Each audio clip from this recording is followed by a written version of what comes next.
Hola Smart People, kita bertemu lagi dalam acara Lessons and Learn. Semoga Smart People dalam kondisi sehat dan bahagia selalu ya. Konten minggu lalu adalah salah satu faktor kenapa kandidat tidak lolos dalam tahap rekrutmen terkait dengan kemampuan komunikasi yang buruk ya. Nah, hari ini saya akan memberikan 10 tips bagaimana mengatasi rasa malu dan berkomunikasi dengan percaya diri. Yang pertama adalah pahami dan mengakui rasa malu. Dengan kita mengakui rasa malu, itu sudah merupakan hal yang bagus ya. Rasa malu itu bukan aib, rasa malu itu adalah dimiliki oleh semua orang dan juga hal yang wajar ya.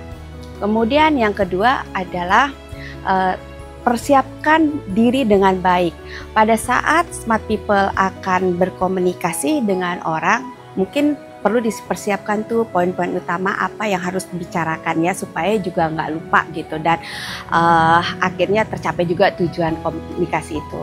Kemudian yang ketiga adalah berlatih di cermin, karena dengan kita berlatih di cermin kita dapat mengevaluasi itu gimana ekspresi muka kita, kemudian bagaimana bahasa tubuh kita, sehingga kalau ada yang perlu diperbaiki kita bisa tahu tuh apa yang bagaimana yang harus diperbaiki. Kemudian yang keempat itu adalah mulailah dari hal yang kecil ya. Misalnya kalau kita bertemu dengan orang, mulailah menyapa, selamat pagi, selamat siang, kemudian juga mungkin bisa ucapkan terima kasih atas bantuan yang udah diberikan.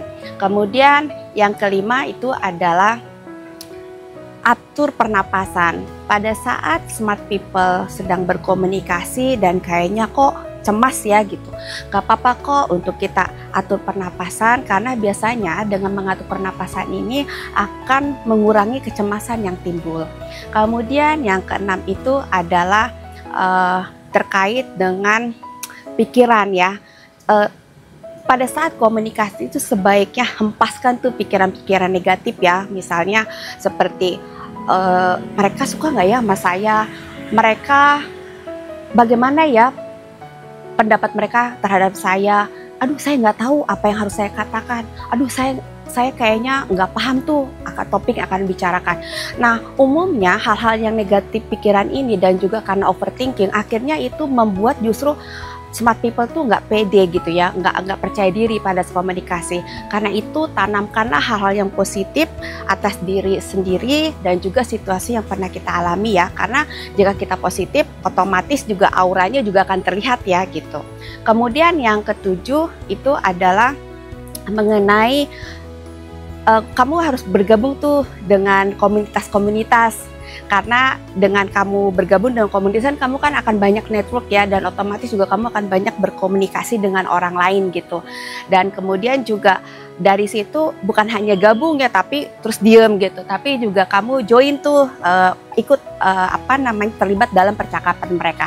Tentu saja untuk kamu dapat terlibat dalam percakapan mereka ya kamu harus tahu ya apa aja sih isu-isu yang saat ini sedang berlangsung.